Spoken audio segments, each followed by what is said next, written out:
વિદ્યાર્થી મિત્રો, આજે આપણે બેઝિક મેથેમેટિક્સ ફોર ફિઝિક્સ નો પાર્ટ 2 જોઈએ. ગયા લેક્ચરની અંદર બેઝિક મેથેમેટિક્સ ફોર ફિઝિક્સ એનો પાર્ટ 1 ની ચર્ચા કરી હતી, જેમાં આપણે 3 પોઈન્ટ મેઇન જોયા હતા. ફરીવાર એક વખત ઝડપથી રિવિઝન કરી લઈએ અને પછી આપણે આગળ વધીએ. કાલે જે આપણે પાર્ટ 1 જોયો એ પાર્ટ 1 ની અંદર પહેલી વસ્તુ આપણે ખૂણા વિશે જોયું હતું. ખૂણો કોને કહેવાય, બરાબર? તો ખૂણો બરાબર ચાપના છેદમાં ત્રિજ્યા. ખૂણાનું સૂત્ર શું થાય? ખૂણો બરાબર ચાપના છેદમાં ત્રિજ્યા. આ તમારે યાદ રાખવાનું છે. જો આપણે વર્તુળ દોરી અને ખૂણા વિશે વાત કરીએ તો વર્તુળની અંદર બે યામાક્ષ પદ્ધતિ, અહીંયા x અહીંયા y. હવે વર્તુળના અમુક ભાગ છે એને આપણે ચાપ તરીકે લઈએ અને એને આ ઉગમ બિંદુ સાથે બનાવેલો ખૂણો એને આપણે થીટા કહીએ. તો ચાપની લંબાઈ છે એને આપણે AB વડે બતાવીએ. આ એની ત્રિજ્યા છે, બરાબર? તો ખૂણો થીટા બરાબર શું થાય? ચાપ AB એના છેદમાં ત્રિજ્યા. ત્રિજ્યાને આપણે કેના વડે દર્શાવીએ છીએ? R વડે. તો આ થઈ ગયું ખૂણાનું સૂત્ર, થીટા બરાબર ચાપ AB ના છેદમાં R. આ શબ્દના સ્વરૂપમાં છે, આ સંજ્ઞાના સ્વરૂપમાં છે. હવે તમારે ચાપની લંબાઈ શોધવી હોય તો AB બરાબર થીટા ઇન્ટુ R, બરાબર? આની પછી બીજી એક આપણે ચર્ચા કરી હતી કે ખૂણાને તમારે ડિગ્રીમાંથી રેડિયનમાં ફેરવવો હોય કે પછી રેડિયનમાંથી ડિગ્રીમાં ફેરવવો હોય તો એના માટેનો સંબંધ જોયો હતો. ખૂણાને ડિગ્રીમાંથી રેડિયનમાં ફેરવવા માટે તમારે π/180 વડે ગુણવાના આપેલા ખૂણાને, અને ખૂણાને રેડિયનમાંથી ડિગ્રીમાં ફેરવવો હોય તો તમારે એ ખૂણાને 180/π વડે ગુણવા પડશે. આ એક આપણે સંબંધ જોયો હતો. ત્યાર પછી ત્રીજું આપણે જોયું હતું કે જુદા જુદા ત્રિકોણમિતીય વિધેયનો ગુણોત્તર, જેમાં આપણે એક કાટકોણ ત્રિકોણ લીધો હતો. આ જે કાટકોણ ત્રિકોણ છે એમાં આ ખૂણો આપણે થીટા પસંદ કર્યો. આ છે ઈ કાટકોણ ABC, બરાબર? આને આપણે કર્ણ કીધું હતું. આ પાસેની બાજુ અને આ થશે સામેની બાજુ. તો આ એક કાટકોણ ત્રિકોણનો ઉપયોગ કરી અને જુદા જુદા 6 વિધેયો માટે ત્રિકોણમિતીય ગુણોત્તર મેળવ્યો હતો, જેમાં sin થીટા એટલે સામેની બાજુ છેદમાં કર્ણ, cos થીટા એટલે પાસેની બાજુ છેદમાં કર્ણ, tan થીટા એટલે સામેની બાજુ છેદમાં પાસેની બાજુ, cosec થીટા એટલે કર્ણ એના છેદમાં સામેની બાજુ, પછી cosec થીટા કર્ણ એના છેદમાં સામેની બાજુ, ત્યાર પછી cot થીટા, cot એટલે 1/tan એટલે પાસેની બાજુ છેદમાં સામેની બાજુ, અને છેલ્લે sec થીટા કર્ણના છેદમાં પાસેની બાજુ. આવી રીતે 6 અલગ અલગ વિધેયોના આપણે ગુણોત્તર મેળવ્યા હતા. આજના લેક્ચરની અંદર પણ હજુ આપણે ત્રિકોણમિતીય વિધેયોના ગુણોત્તર છે એ થોડાક આગળ જોઈએ. ધોરણ 10 ની અંદર તમે એક ટેબલ શીખી ગયા હતા, sin, cos, tan, cosec, cot અને sec ના અલગ અલગ ખૂણાઓ માટેના માપ. તો આજે આપણે પ્રશ્ન એવો છે કે વિશિષ્ટ માપના ખૂણાઓ માટે ત્રિકોણમિતીય ગુણોત્તર મેળવો, જેમાં મેં આ અલગ અલગ ખૂણાઓ બતાવ્યા છે અને આ બાજુ છે એ વિધેયો બતાવ્યા છે. વિધેયોની અંદર 6 વિધેયો, sin, cos, tan, cosec, sec અને cot. આ બાજુ મેં ખૂણાઓ લીધા છે 0 ડિગ્રી, 30 ડિગ્રી, 45 ડિગ્રી, 60 ડિગ્રી અને 90 ડિગ્રી. જો આપેલા ખૂણાને તમે રેડિયનમાં ફેરવો તો 0 છે એનો કોઈ રેડિયનમાં ફરશે નહીં. 30 ડિગ્રીને રેડિયનમાં π/6 કહેવાય, 45 ને રેડિયનમાં π/4 કહેવાય, 60 ને રેડિયનમાં π/3 કહેવાય અને 90 છે એટલે π/2. હવે મારે sin 0 છે એની વેલ્યુ લખવી છે. તો એક સરળ રીત, એમાં તમારે પહેલા શું કરવાનું તો કે 0, 1, 2, 3 અને 4 પહેલા લખી દો. 0 થી કેટલા લખવાના? 4 સુધી. 0, 1, 2, 3 અને 4. હવે આ બધી સંખ્યા છે એને 4 વડે ભાગી નાખો. 0 ને 4 વડે ભાગો, 1 ને 4 વડે, 2 ને 4 વડે, 3 ને 4 વડે અને 4 ને 4 વડે. આ ભગાઈ ગયા પછી તમે એનું સોલ્યુશન કરો. 0/4 એટલે 0, 1/4 એનું તમે વર્ગમૂળ લ્યો, બરાબર? 1/2, 2/4 એટલે 1/2 એનું વર્ગમૂળ લ્યો એટલે 1/√2, 3/4 એટલે 3/√3/2 અને 4/4 એટલે 1. એટલે પહેલા શું કરવાનું, તમે 0 થી 4 સુધી લખી નાખો, એ દરેકને 4 વડે ભાગો અને દરેકનું પછી શું લેવાનું છે? વર્ગમૂળ લેવાનું છે. એટલે તમને ઈઝીલી રીતે કિંમત મળી જશે. હવે હું sin થીટા માં 0 મૂકું તો sin 0 એટલે 0 થશે. sin θ બરાબર 30 મૂકો એટલે sin 30 એટલે શું થશે 1/2 પછી sin 45 એટલે 1/√2 ત્યાર પછી sin 60 એટલે √3/2 અને છેલ્લે sin 90 એટલે થશે 1 તમારે cos ની વેલ્યુ લખવી હોય તો cos ની વેલ્યુ 90 થી તમે ચાલુ કરો અને આમ લેતા જાઓ sin ની વેલ્યુ ચાલુ કરો 90 થી ઓકે sin 90 એટલે 1 એટલે cos 0 એટલે શું થશે 1 પછી આ √3/2 છે ને અહીંયા લખી નાખો √3/2 પછી 1/√2 પછી 1/2 અને પછી આવશે 0 sin માં 0 1/2 1/√2 √3/2 અને 1 cos લખવું હોય તો ઊંધેથી ચાલુ કરો એટલે 1 √3/2 1/√2 1/2 અને 0 હવે તમારે tan ની વેલ્યુ લખવી છે તો tan ની વેલ્યુ લખવા માટે sin by cos કરશું હવે અહીંયા એક વસ્તુ તમે યાદ રાખજો કે 0 ના છેદમાં 1 એના બરાબર 0 થશે અને 1 ના છેદમાં 0 એના બરાબર ઇન્ફિનિટી અનંત અથવા તો અવ્યાખ્યાયિત પદ આને શું કહેવાય અવ્યાખ્યાયિત પદ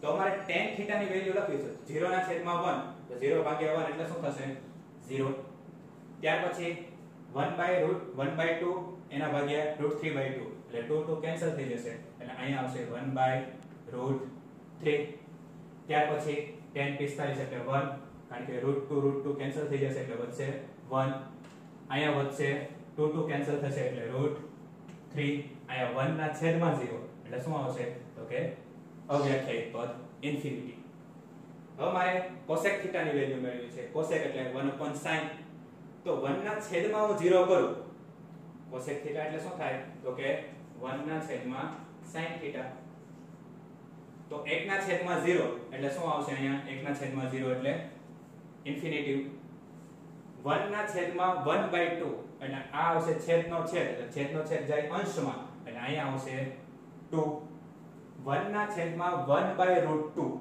તો √2 છે છેદનો છેદ એટલે અંશમાં જશે એટલે અહીંયા આવશે √2 1 ના છેદમાં √3/2 એટલે છેદમાં શું આવશે √3 અને એના છેદમાં આવશે 2 એટલે 2 છે એ ઉપર જશે એટલે અહીંયા વધશે 2/√3 અને 1 ના છેદમાં 1 એટલે આવશે 1 તો cosec છે એ sec નું વિરોધી છે એટલે આ બાજુથી તમે ચાલુ કરો એટલે તમને ઓટોમેટિક વેલ્યુ મળી જશે આ આવશે 1 આ આવશે 2/√3 પછી આ આવશે √2 અહીંયા આવશે 2 અને અહીંયા આવશે ઇન્ફિનિટી તો આ રીતે તમને sec θ ની વેલ્યુ મળી ગઈ અને tan θ નું વ્યસ્ત એટલે તમે એમાં cot θ લખી શકો તો સામેથી તમે ચાલુ કરો tan ની વેલ્યુ તો પહેલા ઇન્ફિનિટી પછી આવશે √3 પછી આવશે 1 પછી આવશે 1/√3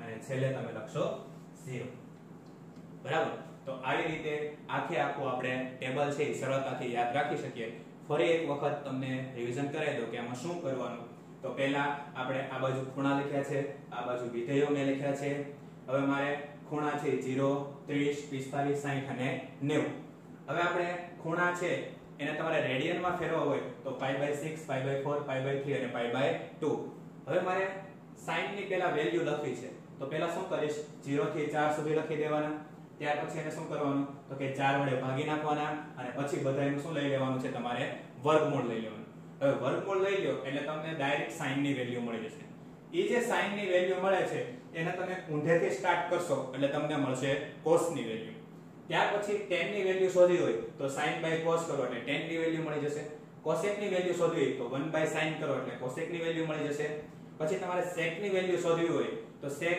તમે બે રીતે શોધી શકો પણ અહીંયા આપણે જે sec ની વેલ્યુ શોધી છે આપણે cos ની વિરોધી એટલે અહીંથી તમે ચાલુ કરો એટલે તમને cosec ની વિરોધી એટલે તમે અહીંથી ચાલુ કરો એટલે 1 2/√3 √2 2 અને ઇન્ફિનિટી ત્યાર પછી cot θ ની વેલ્યુ મેળવવી છે તો cot θ ની વેલ્યુ tan ની વિરોધી tan ના ઊંધેથી તમે ચાલુ કરો એટલે તમને મળી જશે cot ની વેલ્યુ તો આવી રીતે આપણે આખું ટેબલ છે એ યાદ રાખી શકીએ હવે તમે સ્ક્રીનશોટ લઈ લો અથવા તો એને લખી લેજો ત્યાર પછી હું પૂછું છું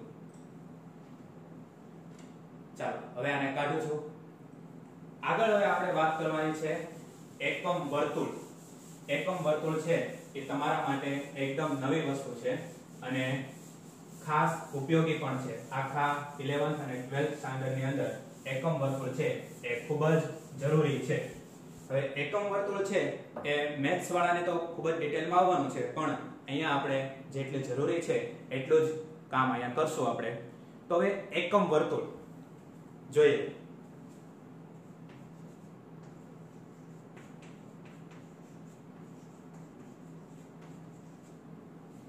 એકમ વર્તુળ, વર્તુળ એટલે ખ્યાલ આવે કે આપણે પહેલા સર્કલ કરવું પડશે.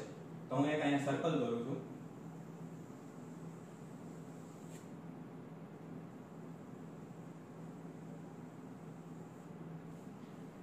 હવે આ સર્કલ છે એને આપણે x y સમતલની અંદર દોરવાનું છે.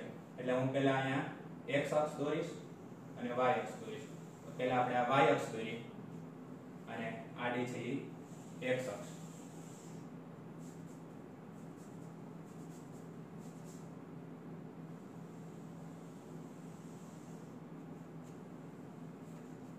આને આપણે ધન x કહીશું, આને ધન y, ઋણ x અને ઋણ y. હવે x અને y એ બે એક્સિસ જ્યાં છેદે ત્યાં આપણું શું આવશે? ઉગમ બિંદુ O, અને ઉગમ બિંદુના યામ હંમેશા કેવા હોય? તો કે 0 0. અચ્છા, અહીંયા એક પ્રશ્ન આપણને એવો થાય કે સાહેબ વર્તુળ એટલે તો ખબર છે, પણ એકમ વર્તુળ એટલે શું? તો આપણે બધા જાણીએ છીએ કે વર્તુળ છે એને કંઈક ને કંઈક ત્રિજ્યા હોય છે. તો એવું વર્તુળ કે જેની ત્રિજ્યા છે 1 એકમ હોય તો એવા વર્તુળને આપણે એકમ વર્તુળ કહી શકીએ. વ્યાખ્યા લખવી તો લખી શકાય કે જે વર્તુળની ત્રિજ્યા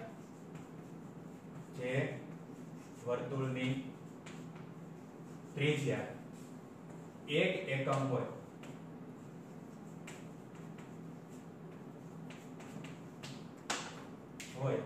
તેવા વર્તુળને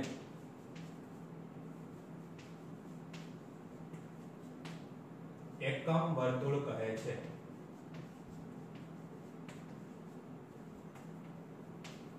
એકમ વર્તુળ કોને કહેવાય? તો કે જે વર્તુળની ત્રિજ્યા છે એ 1 એકમ હોય એવા વર્તુળને આપણે એકમ વર્તુળ કહીએ છીએ. હવે અહીંયા જુઓ, આ જે પોઈન્ટ છે એને હું નામ આપું છું A, અહીંયા હું નામ આપું છું B, અહીંયા નામ આપીએ આપણે C અને અહીંયા નામ આપીએ D.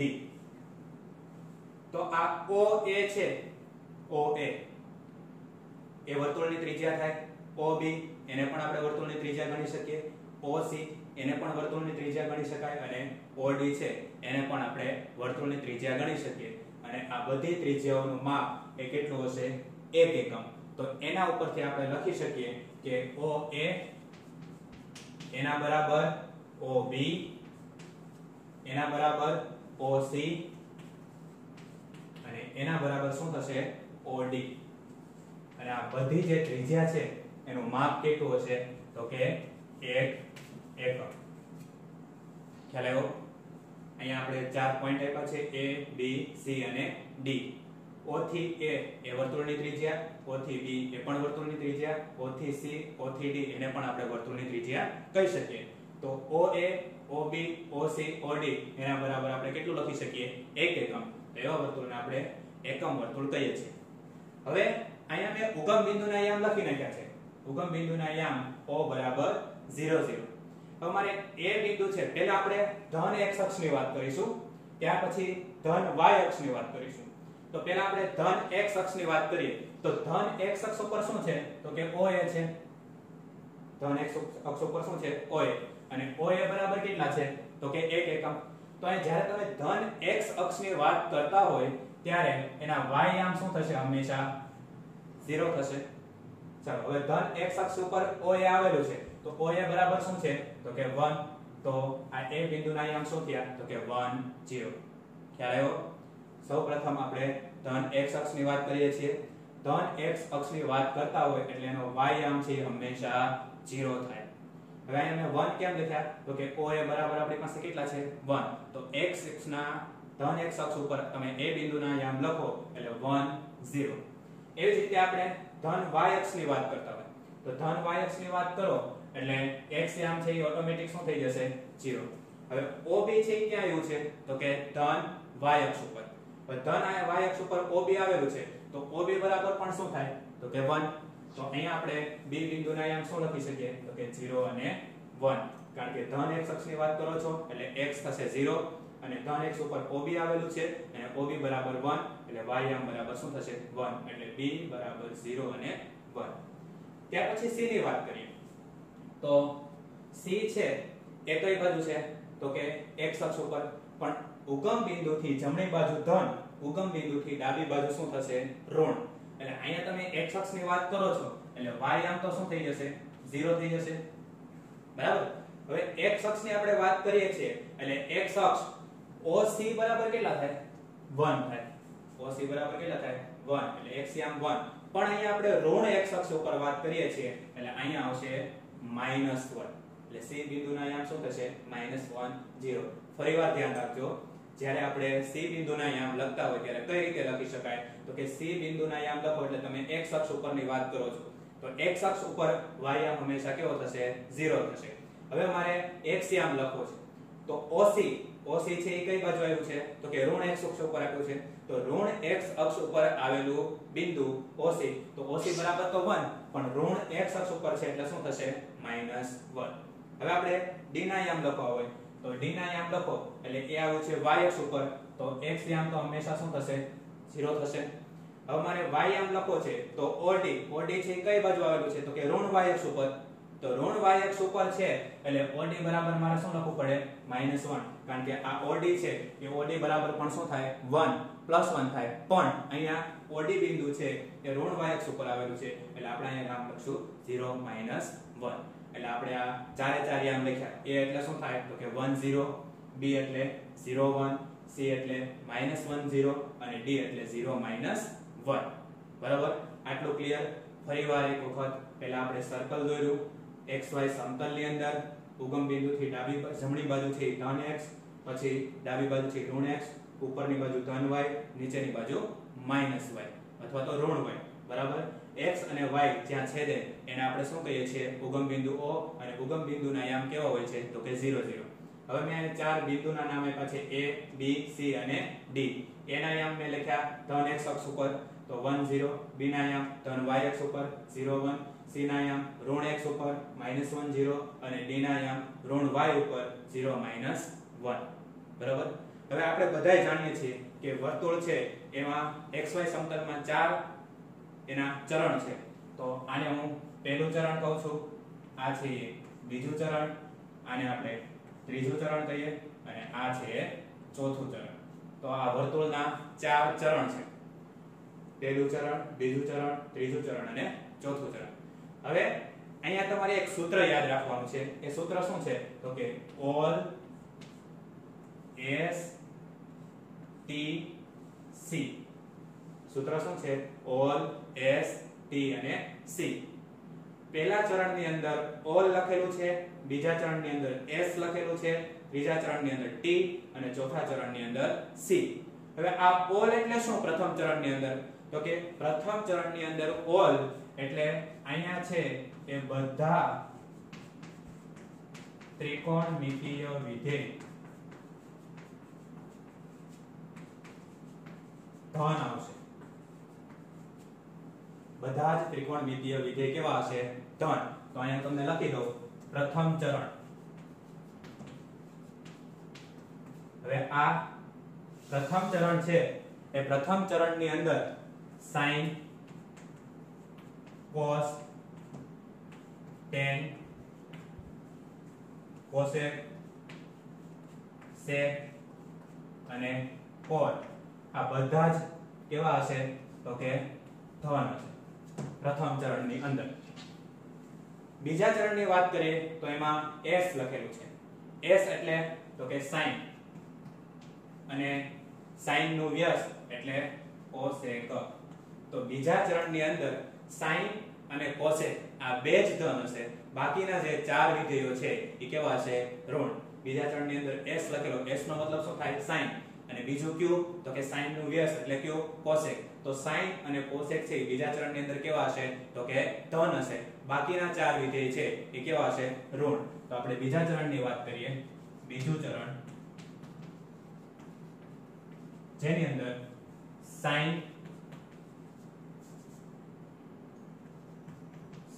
અને cosec ધન હશે. પછી ત્રીજું ચરણ, તો ત્રીજા ચરણની અંદર મેં t લખેલું છે. t for શું થશે તો કે tan, અને tan નું વ્યસ્ત છે એ cot. તો ત્રીજા ચરણની અંદર tan અને cot છે એ ધન હશે, બાકીના બધા વિધેયો કેવા હશે ઋણ. તો અહીંયા આપણે ત્રીજું ચરણ લખીએ. ત્રીજા ચરણની અંદર tan અને cot એ છે ધન, અને બાકીના જે ચાર વિધેયો છે એ કેવા આવશે ઋણ. ચરણ ચોથું, ચોથાની અંદર આપણે c લખેલું છે. તો c એટલે શું થશે તો કે cos, અને cos નું વ્યસ્ત શું થાય તો કે sec. તો cos અને sec એ ચોથા ચરણની અંદર કેવા હશે ધન, અને બાકીના ચાર વિધેયો છે એ ઋણ થશે. તો અહીંયા આપણે ચોથું ચરણ,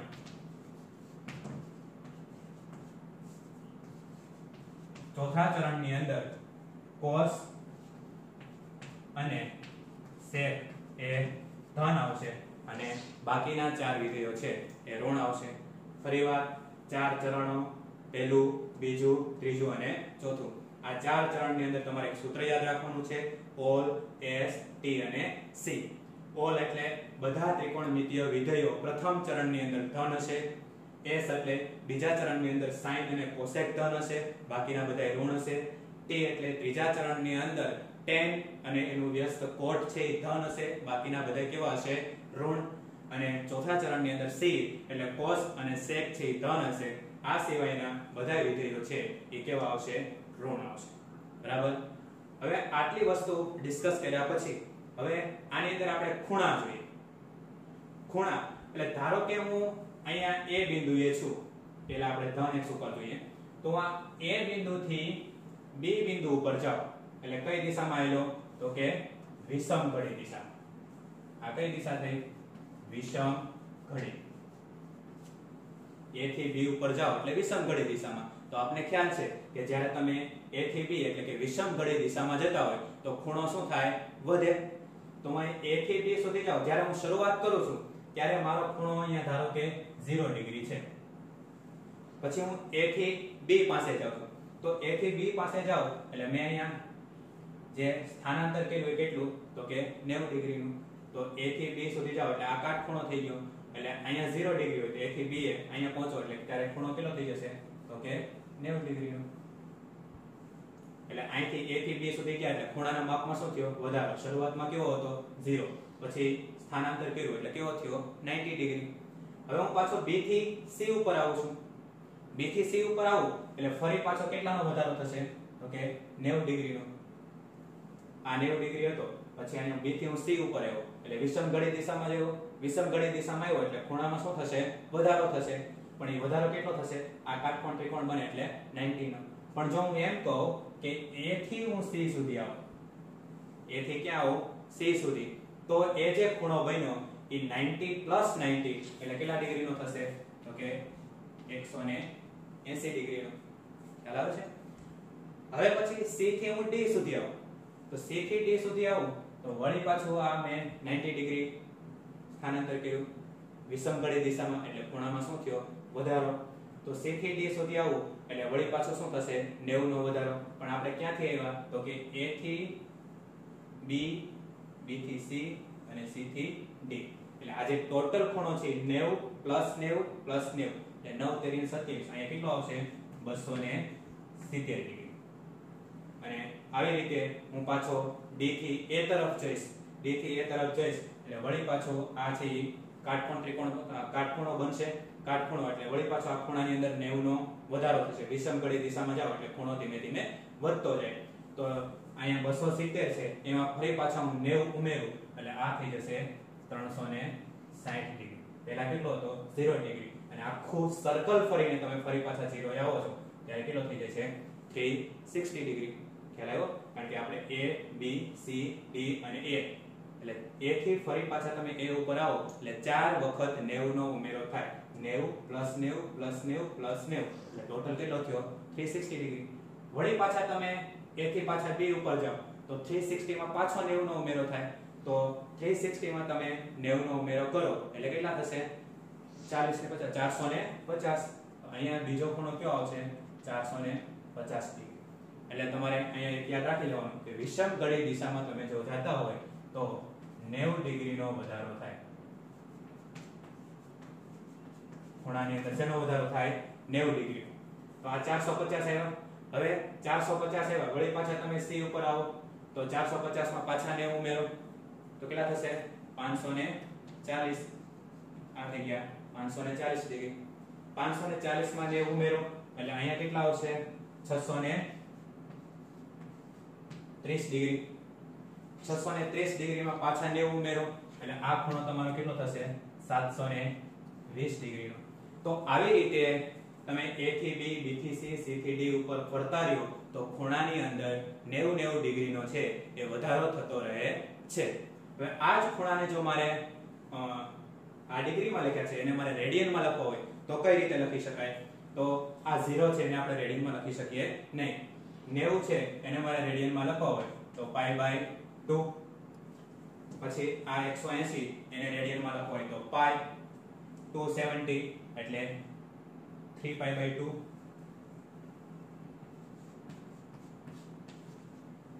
અને 360 એટલે કેટલા આવશે 2π. વળી પાછા આ બાજુ જાઓ આ બાજુ આવો આ બાજુ આવો આવી રીતે છે એ તમે π/2 નો વધારો થાય.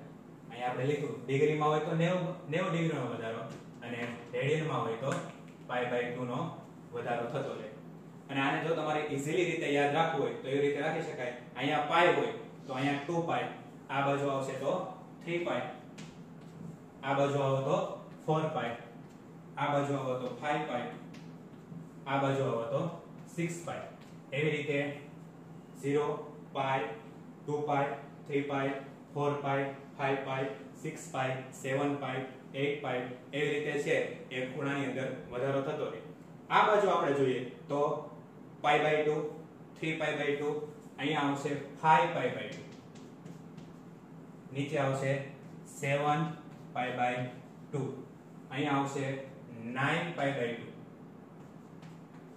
અહીંયા આવશે 11π/2. અહીંયા છે એ એક એક પાઈ નો ઉમેરો થાય. અહીંયા એકી સંખ્યામાં લેવાનું π/2 3π/2 5π/2 7π/2 9π/2 અને 11π/2. તો આ રીતે આપણે એકમ વર્તુળની અંદર ખૂણાઓ બતાવી શકીએ. બરાબર. હવે આની હજી ડિસ્કસ છે એ આપણે આગળના લેક્ચરની અંદર ચાલુ રાખશું. ત્યાં સુધી તમે આ વિડિયોને જુઓ, પોઝ કરી અને એક એક વસ્તુ નોટ ડાઉન કરતા જાઓ અને સમજતા જાઓ. એક વખત ન સમજાય તો વિડિયોને ફરી વખત જુઓ, બીજી વખત જુઓ, ત્રીજી વખત જુઓ અને તેમ છતાં પણ ન સમજાય તો કાલે મેં તમને એક મારો WhatsApp નંબર આપેલો છે એ WhatsApp નંબર ઉપર તમારો ડાઉટ શેર કરજો એટલે એનું સોલ્યુશન હું તમને આપીશ. Thank you so much.